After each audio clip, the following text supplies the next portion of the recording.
ان کے نزدیک نہ نکلنا بچنا ہے، اس بچنے کو وہ اپنے لیے نعمت سمجھتے ہیں۔ وَلَئِنْ أَصَابَكُمْ، اور اگر پہنچے تمہیں، فضل من اللہ، اللہ تعالیٰ کی طرف سے کوئی فضل۔ منافقوں کے نزدیک اللہ تعالیٰ کا فضل ملنے سے مراد فتح، غنیمت اور ان کے رزق میں وسعت ہے۔ لَيَقُولَنَّ، تو وہ ضرور کہے گا، کَأَن لَم تَکُن، گویا کہ نہ تھی، بینکم، درمیان تمہارے، وبینہ، اور اس کے درمیان، مودتن، کوئی محبت۔ لَيَقُولَنَّ، تو وہ ضرور کہے گا، یعنی منافق اپنے پیچھے رہنے پر ندامت محسوس کرتے ہوئے اور دنیا کے مفادات جاتے ہوئے دیکھ کر اور مال غنیمت کے چھوٹ جانے پر حسرت محسوس کرتے ہوئے کہے گا، اگر اللہ تعالیٰ کی راہ میں مجاہدین کامیاب ہو جائیں اور اگر انہیں مال غنیمت نصیب ہو تو یہ لوگ سخت پریشان ہوتے ہیں کہ کیوں نہ ہم بھی اس نفع بخش جنگ میں شریک ہوئے ہوتے۔ یا لیتنی، ہائے افسوس مجھ پر، کنتو معہم، میں بھی ان کے ساتھ ہوتا، فافوزا، تو میں کامیابی پاتا، فوزن عظیما، بہت بڑی کامیابی۔ منافق جو ہیں وہ مال غنیمت کے حصول کو اپنے لیے بڑی کامیابی سمجھتے ہیں۔ مقاتل بن حیان نے کہا کہ یہ منافق ہی کا قول ہے جو پیچھے رہ جانے پر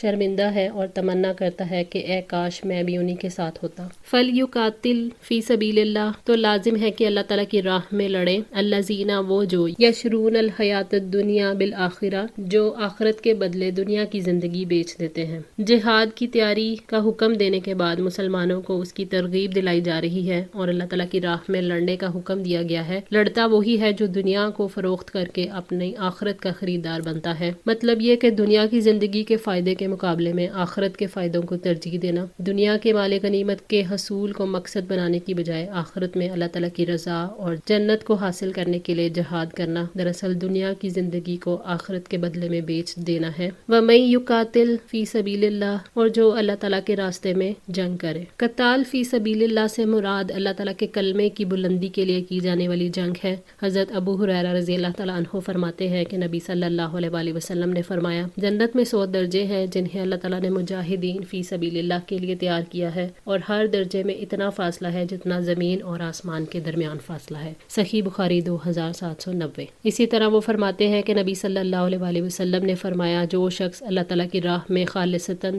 جہاد کی نیت سے اپنے گھر سے نکلے اور اللہ تعالیٰ کے ارشادات کا اسے یقین ہو تو اللہ تعالیٰ اسے یا تو شہادت کا درجہ دے کر جنت میں داخل کرے گا یا ثواب اور مال غنیمت دلا کر خیر و عافیت اسے اس کے گھر لوٹائے گا۔ صحیح بخاری 7457۔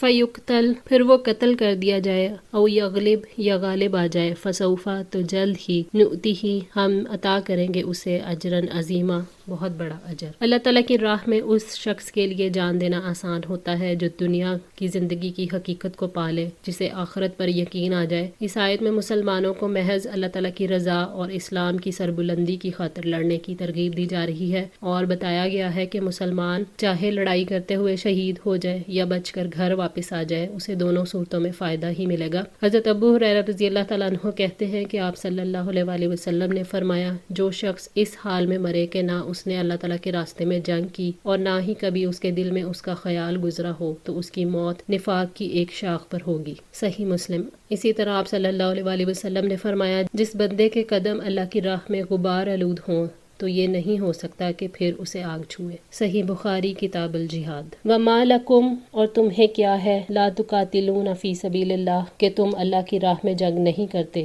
وَالْمُسْتَضْعَفِينَ، جو کمزور ہے، مِنَ الرِّجَالِ، مردوں میں سے، وَالنِّسَاءِ، اور عورتوں میں سے، وَالْوِلْدَانِ، اور بچوں کے لیے۔ اس آیت میں مسلمانوں کو جہاد فی سبیل اللہ پر اکسایا جا رہا ہے تاکہ مکہ میں موجود ان کمزور مسلمان مردوں، عورتوں اور بچوں کو قریش کے ظلم سے نجات دلائی جا سکے جنہیں مشرکین نے ہجرت کرنے سے روک دیا تھا۔ 2 وجوہات کی بنا پر کفار سے لڑنا ضروری ہے، پہلے یہ کہ اللہ تعالیٰ کے دین کی سربلندی کے لیے، اور دوسرے ان مظلوم مسلمانوں کو نجات دلانے کے لیے جو کفار کے چنگل میں پھنس گئے ہوں۔ اللہ تعالیٰ نے مسلمانوں کو حکم دیا ہے کہ وہ کمزور مسلمانوں کی مدد کے لیے جہاد کریں۔ عبید اللہ نے بیان کیا کہ میں نے ابن عباس رضی اللہ تعالیٰ عنہ سے سنا، انہوں نے کہا کہ میں اور میری والدہ مستضعفین میں سے تھے۔ صحیح بخاری 4587۔ نبی صلی اللہ علیہ وآلہ وسلم ان کے لیے اس طرح دعا فرماتے تھے، اے اللہ، ولید بن سلمہ، سلمہ بن حشام، عیاش بن ابی ربیہ اور مکہ کے دیگر کمزور مسلمانوں کو نجات عطا فرما۔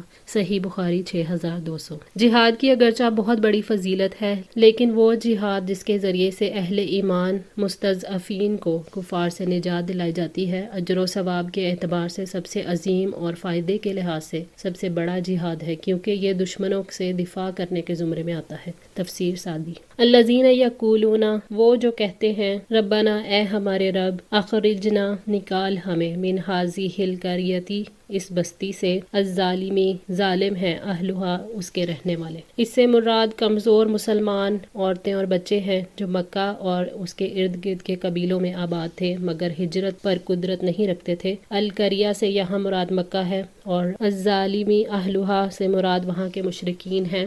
کمزور مسلمان کافروں کے ظلم کو برداشت کرنے کے لیے مجبور تھے، اس لیے ظالم بستی سے نکلنے کے لیے وہ دعا کیا کرتے تھے، وَاجْعَل لَنَا، اور بنا دے ہمارے لیے، مِن لَدُنْکَ، اپنے پاس سے، وَلِیًّا، کوئی حمایتی، وَاجْعَل لَنَا مِن لَدُنْکَ، اور بنا دے ہمارے لیے اپنے پاس سے، نصیرا، کوئی مددگار۔ اللہ تعالیٰ نے کمزور مسلمانوں کی دعا کو پورا کرنے کے لیے اپنے نبی صلی اللہ علیہ وسلم سے ان کے حق میں دعائیں کروائیں۔ ولی سے مراد اللہ تعالیٰ کا ایسا بندہ جس کے ذریعے ان کمزور مسلمانوں کے دین کی حفاظت ہو، اور نصیرہ سے مراد کوئی ایسا آدمی جو دشمنوں سے انہیں نجات دلا دے۔ نبی صلی اللہ علیہ وسلم کمزور مسلمانوں کے لیے ایسے دعا کرتے تھے کہ اے اللہ، ولید بن سلمہ، سلمہ بن حشام، عیاش بن ابی ربیہ اور مکہ کے دیگر کمزور مسلمانوں کو نجات عطا فرما۔ الذین آمنوا، جو لوگ ایمان والے ہیں، یقاتلون فی سبیل اللہ، وہ اللہ تعالیٰ کی راہ میں لڑتے ہیں۔ ایمان والے اللہ تعالیٰ کی راہ میں لڑتے ہیں کیونکہ اس کے وعدوں پر وہ ایمان رکھتے ہیں۔